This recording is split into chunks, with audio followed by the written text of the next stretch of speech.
ജീവിതത്തിൽ നമ്മൾ ഒറ്റയ്ക്കാണെന്നുള്ളത് ഒരു റിയാലിറ്റിയാണ്. നമുക്ക് തോന്നും നമ്മുടെ കൂടെ എല്ലാവരും ഉണ്ടല്ലോ എന്ന് തോന്നും.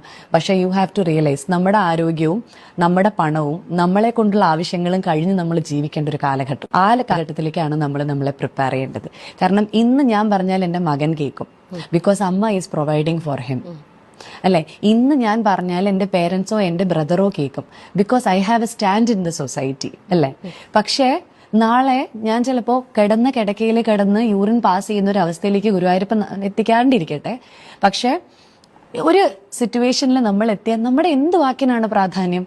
എന്നെ കാണാൻ ആരാ വരേണ്ടത്? കാരണം നമ്മളെ കൊണ്ട് ഈ ലോകത്തിനോ സമൂഹത്തിനോ നമ്മുടെ അച്ഛനോ അമ്മയ്ക്കോ മക്കൾക്കോ ഭർത്താവിനോ ഒന്നും പ്രയോജനമില്ലാത്ത ഒരവസ്ഥയിലേക്ക് നമ്മൾ എത്തും. I cannot expect my son to be my caretaker afterwards. അവന്റെ പ്രയോറിറ്റീസ്, അവന്റെ ഇഷ്ടങ്ങൾ, അവന്റെ കുട്ടികള്, ഫ്രണ്ട്, അവന്റെ life is going to be so colorful.